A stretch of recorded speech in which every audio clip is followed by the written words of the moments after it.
Urgente! O que está acontecendo nos bastidores do Flamengo agora pode mudar completamente o elenco para 2026. E quando você ouvir os nomes envolvidos nessa barca, talvez entenda por que a diretoria já trata esse movimento como um dos mais impactantes dos últimos anos. Fique comigo até o final, porque algumas decisões estão sendo tomadas em silêncio, mas podem explodir a qualquer momento. Antes de entrar nos detalhes, já se inscreve no canal e deixa o seu like, porque a informação que você vai receber aqui não é superficial, não é especulação vazia e muito menos notícia reciclada. É bastidor, é contexto e é o que realmente importa para quem acompanha o Flamengo de verdade. O fato é que o Flamengo já iniciou, mesmo que oficialmente não admita, um processo claro de reformulação.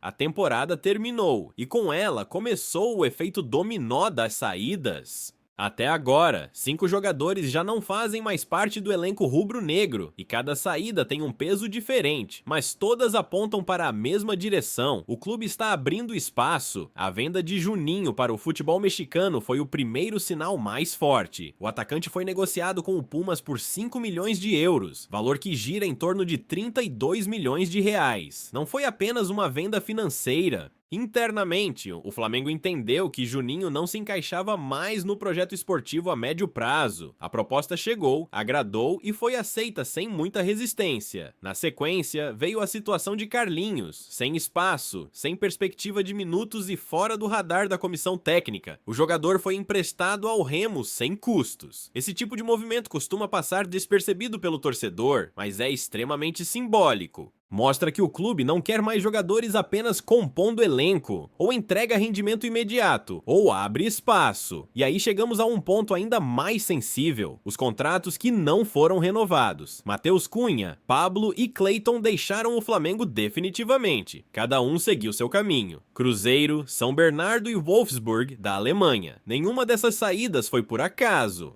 Todas aconteceram após avaliações internas que concluíram que o ciclo desses atletas no clube estava encerrado. Essas decisões revelam algo importante. O Flamengo não está mais disposto a prolongar vínculos por conveniência ou por histórico. O passado pesa menos do que o jogador pode entregar daqui para frente. E isso muda tudo. Mas se você acha que a barca para por aí, é melhor segurar um pouco mais, porque o que está nos bastidores agora pode gerar ainda mais impacto.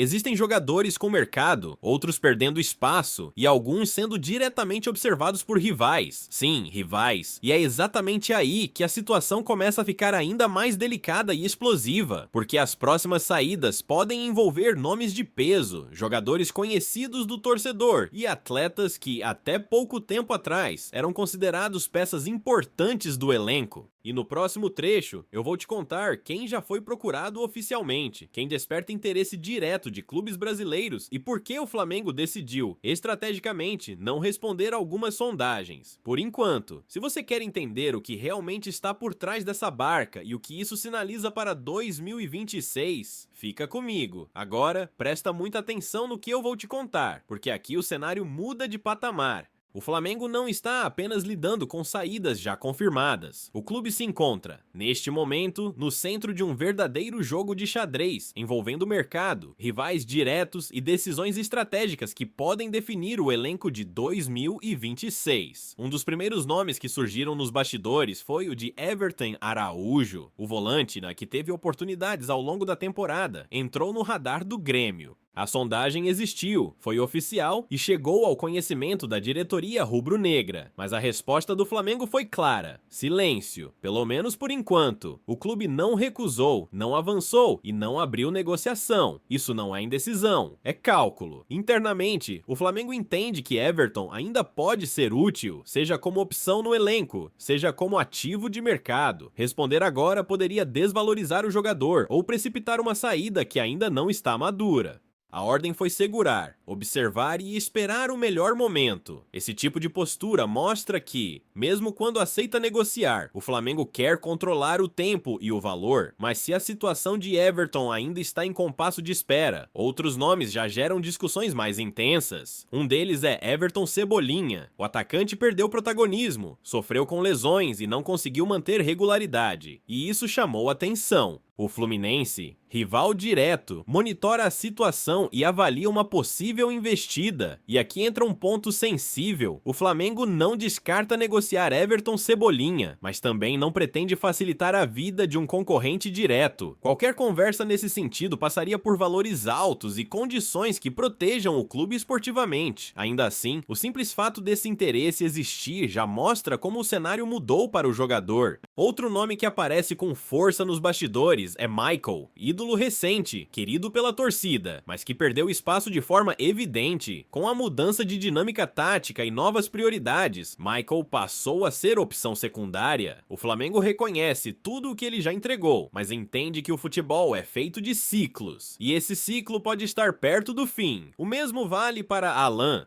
Contratado com expectativa de ser peça-chave no meio-campo, o volante não conseguiu se firmar. Lesões, oscilações e concorrência pesada minaram suas chances. Hoje, Alan é visto como negociável. Se chegar uma proposta considerada interessante, a tendência é de que o Flamengo abra conversas sem grandes obstáculos. E então chegamos a Vinha. O lateral perdeu espaço de forma ainda mais clara. Com novas opções surgindo e mudanças de comando técnico, Vinha deixou de ser prioridade. Nos bastidores, já é tratado como um dos nomes mais prováveis a deixar o clube na próxima janela. Um detalhe importante une todos esses casos. Nenhum deles é tratado como descartável, mas todos são vistos como peças que podem sair para que o Flamengo avance em um plano maior. O clube não quer apenas enxugar elenco, quer abrir espaço salarial, liberar vagas e criar margem para movimentos mais agressivos no mercado. E isso nos leva a uma pergunta inevitável. Se tantos jogadores estão de saída ou sob avaliação, o que o Flamengo pretende fazer com esse espaço? A resposta envolve ambição, investimento e decisões que podem redefinir o patamar do time. No próximo trecho, eu vou te mostrar por que essa barca não é sinal de fraqueza, mas sim de um projeto ousado. Vou explicar como a diretoria enxerga 2026, qual o perfil de jogador que o clube busca e por que essas saídas fazem parte de algo muito maior do que parece. Fica comigo, porque o que vem agora muda completamente a leitura dessa reformulação. E aqui é onde muita gente se confunde. Para parte da torcida, tantas possíveis saídas passam a sensação de enfraquecimento, mas dentro do Flamengo, a leitura é completamente diferente. O que está acontecendo agora não é desmonte, é reposicionamento estratégico, é o clube se preparando para dar um salto, não um passo para trás. A diretoria trabalha com um diagnóstico claro, o elenco inflou, os custos aumentaram e o rendimento coletivo não acompanhou esse crescimento. Em outras palavras, o Flamengo entende que chegou ao limite de um modelo baseado apenas em nomes conhecidos e contratos longos. Para 2026, a ideia é outra. Mais equilíbrio, mais intensidade e jogadores que cheguem para decidir, não apenas para compor. Por isso, cada saída em análise tem uma lógica muito bem definida. Michael, Alan, Vinha, Everton Cebolinha, Everton Araújo, todos representam, de formas diferentes, espaço ocupado, seja espaço salarial, espaço tático ou espaço de minutagem. O Flamengo quer transformar esse espaço em algo mais valioso. Internamente, a ordem é clara: reduzir a folha sem perder competitividade, e isso só é possível com escolhas duras. Jogadores queridos, atletas que já entregaram muito, podem sair para que outros, mais alinhados com a ideia de jogo e com o momento do clube, cheguem. Outro ponto pouco falado, mas extremamente relevante, é a mudança de perfil nas contratações. O Flamengo quer voltar a ser protagonista no mercado, mas com mais critério. Menos apostas caras e mais jogadores prontos para assumir responsabilidade imediatamente. Atletas com vigor físico, leitura tática e histórico recente de alto rendimento, e isso explica por que o clube não tem pressa em fechar negociações agora. A diretoria sabe que, quanto mais perto da janela, mais o mercado se movimenta. Jogadores perdem espaço em outros clubes, preços caem e oportunidades aparecem. Quem age com calma costuma pagar menos e escolher melhor. Existe também uma preocupação grande com o ambiente interno. Um elenco inchado gera insatisfação, ruído e desgaste. Jogadores sem minutos pressionam, empresários reclamam e o clima pesa. Ao enxugar o grupo, o Flamengo busca um elenco mais homogêneo, competitivo e engajado. Menos rostos fechados, mais foco em desempenho. E não se trata apenas de quem sai, mas de quem fica. A permanência de algumas lideranças passa a ser ainda mais importante nesse processo. O clube quer manter uma base forte, com jogadores que conhecem a pressão, entendem o peso da camisa e saibam conduzir um vestiário em transição. Outro detalhe que pesa muito é o calendário. O Flamengo olha para 2026, sabendo que vai disputar tudo novamente. Não existe margem para um elenco desequilibrado ou mal planejado. Cada posição precisa ter concorrência real, não apenas numérica. Por isso, a Barca ganha um novo significado. Ela não é um fim, mas um meio. Um meio para reconstruir sem perder identidade. Um meio para investir melhor. Um meio para voltar a ter fome de títulos em cada competição disputada. E acredite, essa reformulação já despertou atenção no mercado. Empresários sabem que o Flamengo vai agir. Clubes sabem que o Flamengo pode contratar. E jogadores sabem que vestir essa camisa continua sendo um dos maiores palcos do futebol sul-americano.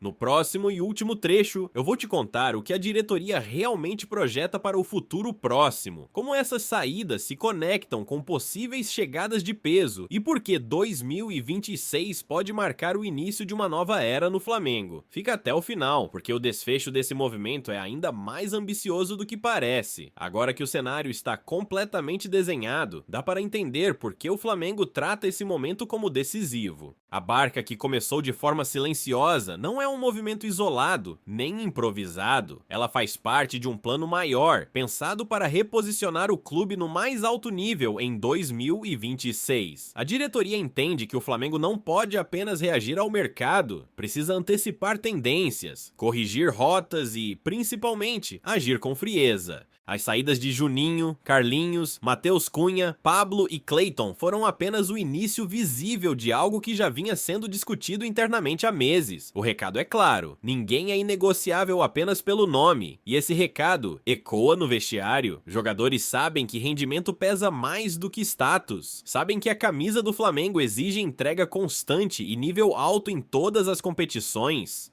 Essa mudança de mentalidade é vista como essencial para evitar acomodação e recuperar a intensidade que marcou os melhores momentos recentes do clube. Com a possível liberação de nomes como Michael, Alan, Vinha, Everton Cebolinha e até mesmo Everton Araújo, o Flamengo projeta abrir espaço suficiente para movimentos de impacto. O clube quer investir, mas investir certo. Não se trata de contratar por contratar, e sim de trazer jogadores que elevem o patamar técnico e competitivo do elenco imediatamente. Existe, inclusive, a expectativa de buscar atletas com perfil decisivo, acostumados a jogos grandes, finais e pressão, jogadores que cheguem para assumir protagonismo, não para disputar espaço indefinidamente. A ideia é clara: menos volume, mais qualidade. Outro fator determinante é o planejamento financeiro. Ao enxugar a folha e negociar atletas que perderam espaço, o Flamengo ganha fôlego para fazer propostas mais robustas, tanto em salários quanto em valores de transferência. Isso coloca o clube novamente em posição de força, capaz de disputar nomes importantes no mercado sul-americano e até internacional. Para a torcida, o momento exige paciência e visão de longo prazo. Reformulações nunca são confortáveis, ainda mais quando envolvem jogadores identificados com o clube. Mas, olhando o contexto completo, fica evidente que o Flamengo não está abrindo mão de competir, está se preparando para competir melhor. Do ponto de vista esportivo, 2026 é tratado como um marco, um ano para consolidar um elenco mais equilibrado, mais intenso e mais alinhado com uma ideia de jogo moderna, um elenco capaz de sustentar desempenho ao longo de toda a temporada, sem oscilações drásticas. E se essa Barca causar estranhamento agora, ela pode ser lembrada no futuro como o ponto de virada, o momento em que o Flamengo escolheu mudar antes de ser obrigado a mudar, o momento em que decisões difíceis foram tomadas para garantir um futuro mais competitivo. Por isso, o torcedor precisa ficar atento aos próximos passos. As próximas semanas prometem movimentações, rumores, negociações e, possivelmente, anúncios que vão mexer com o noticiário. A Barca ainda não terminou de zarpar, e a pergunta que fica é simples, mas poderosa. Quem chega para ocupar esse espaço e liderar o Flamengo na próxima fase da sua história? Se você quer continuar acompanhando tudo em primeira mão, já sabe. Fique ligado, se inscreva no canal e participe, porque o que vem por aí promete.